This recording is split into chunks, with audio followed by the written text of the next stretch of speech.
have we got some good information for you, my fine feathered friends, today. And it is about depression. It is also about creatine. Primarily those two things. But how creatine may improve depressive symptoms, right? What else is creatine good for? We've talked about creatine improving mood here before at When Wellness, right? But what is some recent research? How does it improve physical performance? Also, what's some research there? And what else is good for depression? And what are the top natural supplements? All right, so in terms of physical performance, well, creatine is probably the best backed supplement with scientific research in human clinical trials for boosting power output and exercise performance alongside, of course, caffeine. And we know that 5 grams of creatine monohydrate improves exercise performance. It is well proven to do so. That's the dosage they use in almost every trial. We'll talk about why Super U only has 3 here at the end. But a recent trial showed that yet again. That was a network meta-analysis of, I believe, 67 randomized controlled trials involving a bunch of combat-trained sport athletes that showed that creatine supplementation, again, creatine monohydrate of 5 grams a day, improved exercise performance. But what's very interesting is there was a recent trial that showed that 5 grams of creatine monohydrate combined with cognitive-behavioural therapy, which pretty much gets people into a positive mindset. It gets them to do positive things, right? It's a form of psychotherapy that people that are depressed undergo very often, and has shown some success, right? I guess some mixed results too in the research. But when they combine creatine with the cognitive-behavioural therapy versus cognitive-behavioural therapy alone, or a placebo, it was shown to improve depressive symptoms to a clinically meaningful degree in 100 people with depression, and at that, major depressive disorder. So what is kind of going on here with creatine? Well, we know that creatine improves bioenergetics, meaning, naturally, biologically, it gives you more energy, right? To physically act, of course, but also to think. It's in the phosphagen pathway. Creatine phosphate, right? Creatine is an amino acid you find in high amounts in meat and fish. Your body also makes it. It's primarily synthesized in the liver and stored in skeletal muscle. That is about 90% plus of it. The rest subsists in the brain, testes, liver, and kidneys, right? So our bodies do naturally make it, and we can find it in meat and fish in high amounts. Now, it gives you energy by donating that phosphate group that it's combined with to ADP, adenosine diphosphate, which is adenosine bound to 2, di is 2, phosphates, right? And so, okay, if it makes it become ATP, adenosine triphosphate, if you guys are science junkies, or even if you're not, maybe you've heard of ATP, it's the major form of energy that we utilize in the body. So it gives you more energy to think, it gives you more energy to just feel good, right? And typically when people have more mental energy, that's a good thing. So, okay, we get that, it gives you energy. So how else could it improve mood? Well, it affects levels of happy chemicals in our brain. We always go right to serotonin when we think of a happy neurotransmitter, aka brain chemical, right? And dopamine, which makes us feel pleasure and motivation and reward. And so creatine, they think, mechanistically, may also act to activate, and I'm saying this slow because I want you to understand really what's going on here, to activate serotonin receptors, okay, and to activate dopamine receptors. Okay, so it's activating, what's a receptor? Well, it's this thing on our brain cells that's going to bind to these happy chemicals, and then it tells the brain cell to make us feel happier. Okay, so that makes more sense, or motivated, or feel more pleasure and reward. So it also, interestingly, deactivates NMDA and methyl deaspartate receptors, and when they are active, we find higher levels of glutamate. Glutamate is an excitatory, meaning very stimulatory, and maybe not in the best way, at least in excessive amounts, of course, like most things, chemical in our brains, right? And so it downregulates those, or deactivates those, and so it lowers levels of glutamate indirectly via being an NMDA receptor antagonist, right? Now, what else, interestingly, does that? Actually, drugs that they give people for Alzheimer's disease, namely, but dementia in general, like we talked about here recently at When Wellness. And, of course, they also are acetylcholinesterase inhibitors, so they block the enzyme that breaks down our learning neurotransmitter, facilitates learning and memory, focus, and attention, right? So we know that with Alzheimer's, but that's interesting. So they use the same type of thing, something that has a similar mechanism of action to improve symptoms of dementia, at least as much as we can with drugs or with supplements, right? And so that goes hand in hand with mood we're seeing here.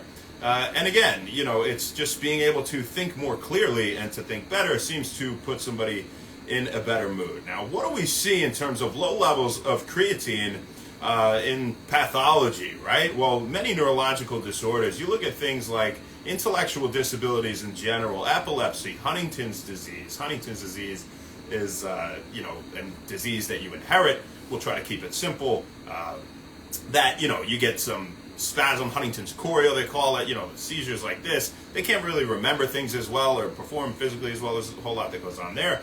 But they have lower levels of creatine. Maybe their bodies are not making it well enough, or it's not being transported properly. That goes for intellectual disabilities and epilepsy as well. And also, of course, depression. Right? Now, why is this evidence, this new evidence, any different from the other times you talked about creatine improving depressive symptoms?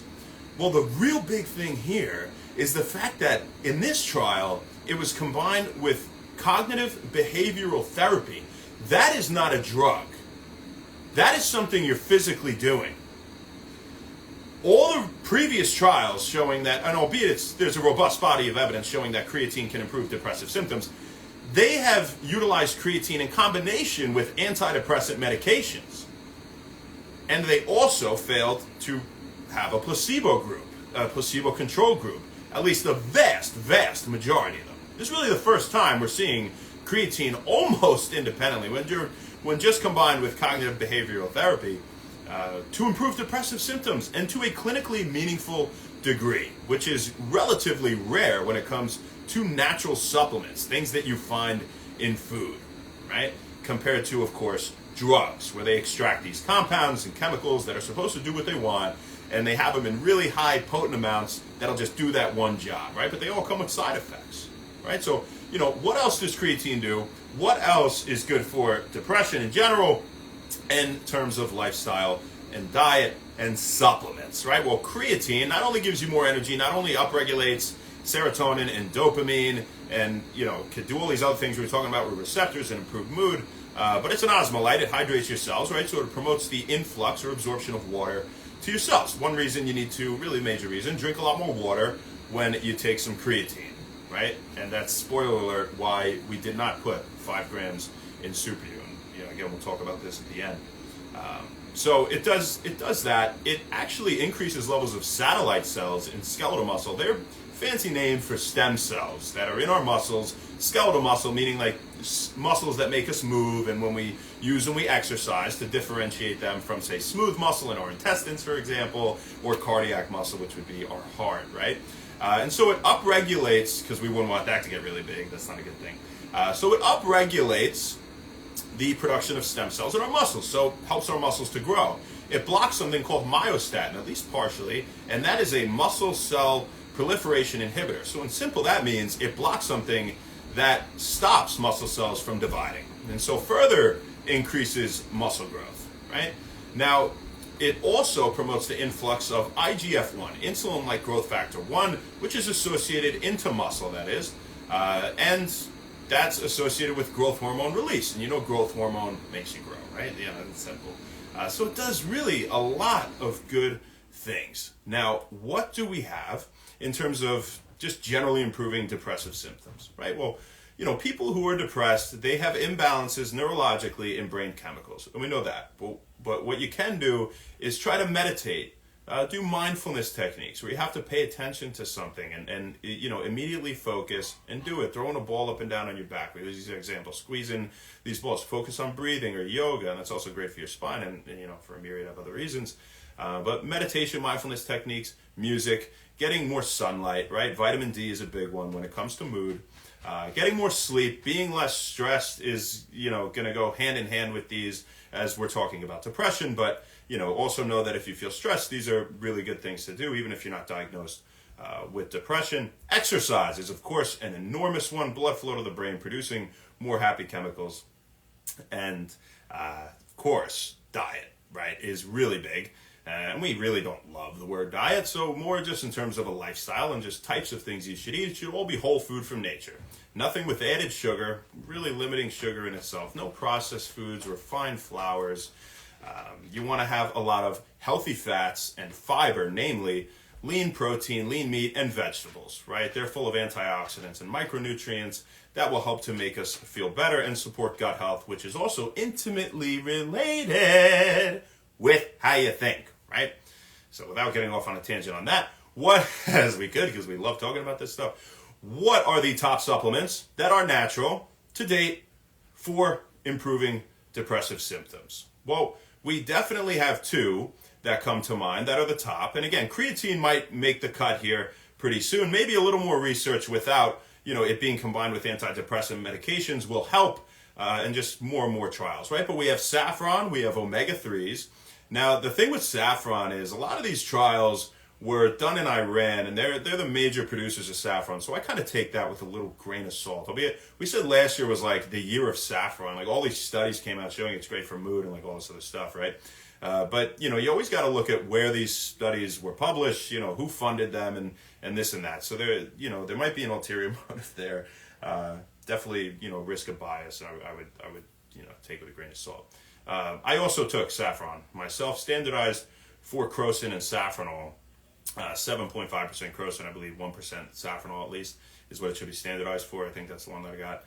And I really didn't feel it all that much, albeit, I was kind of on and off. But I took it for a few weeks, and that's why I'm not including it in our next form of Super Duper U with Win Wellness, really, for sure, right? Maybe it'll make some mood supplement. But we have omega-3s, and you're best off just getting those from fatty fish, right? Like salmon, mackerel, tuna, herring, sardines, anchovies, all that kind of stuff. Trout is good, but really I see salmon as king. It's got a high concentration of EPA and DHA. Those are fancy names for those omega-3s, and they could help you to think a little bit better. Great for your heart, great for your whole body, great for a whole lot, right? So we have omega-3s and saffron as our primary options. Now our secondary options would be vitamin D3, right? That's, vitamin that we get from the sun. So just getting more sunlight could be really helpful there. If you're going to take vitamin D3, and again, this isn't medical advice, talk to your doctor before you take anything. Feel free to do the lifestyle things. I mean, those are just natural, healthy things everybody should be doing. But before taking any supplements, or even creatine, if you have chronic kidney disease, you shouldn't be taking it. Those are about the only people that probably shouldn't be taking it. Then talk to your doctor, right? And figure that out. So vitamin D, okay, we got that. St. John's wort and red light therapy are the other two secondary options. Meaning they have some evidence, but maybe they'll only better serve improving depressive symptoms in the right context, and there's not quite as much evidence showing that they'll make a significant improvement, or they just in general there's a decent amount of evidence, but they have had a small effect size, smaller, right? But I think the caveat to that is vitamin D3. I think everybody should still get that. I would even consider that a primary option myself, regardless really of the research, right? Because it's important for so much. Most heralded for bone health and immunity. It's also involved in the health of your hair and skin and hormone production and again, your mood. So that's what we got for you guys today. I know it was a lot. But realize that creatine is something, again, that you find in meat and fish. It's something that we get naturally if we eat good whole food from nature, right? Nothing processed. Go for grass finished when you can. Go for wild caught when you can. And do yourself a favor and maybe try some of those lifestyle alterations. By the way, being around positive people and pets seems to also improve depressive symptoms as well. So just be healthy, guys. Here's another reason. Who do we got on here? Say what's up to the people. We're going to rock and roll. We're about to have some fun, hang out with people, do fun things. This is fun, too. Ma, what's up? Preston, Andrew Mumbo, Ricardo, Meg. Oh, my pleasure. I appreciate that. Hope you're having a good day. Gary. Yeah. All right, don't get there. Thank you, I think.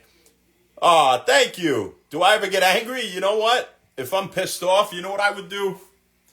I would just do something about it and not be pissed off. You're like, thanks, Shane. That's great advice. I would go to the gym, probably, right? I would or go hit a heavy bag or something like that. I would just put it to good use. Personally, that's how I like to, handle that.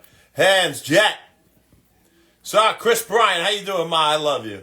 You're the best. RH. How you doing, Skills? Fantastic. Paul, what's up, Stan? Right now I'm practicing breathing and plan to start meditating soon. Hey, that's fantastic. And you know, to kind of add to that there, right? What's a really simple way that you can relax immediately, right? Because everybody's looking for a simple way, and it's not something you can take. Actually, you're taking air, right? And you're getting rid of air. But very specifically, in the sense that you breathe out longer than you breathe in. This will immediately stimulate your vagus nerve. It accounts for 75% of your parasympathetic, aka rest, relax, digest, portion of your autonomic nervous system. The other portion is sympathetic fight or flight. We want that off vast majority of the day, like way more than like 95% of the day. Unless you're, of course, like exercising, right? Or you're fighting, which you don't do every day. Hopefully you exercise almost every day. But stimulating the vagus nerve, which also controls visceral organ function, you know, whatever, it does a lot. It's simple. You just go...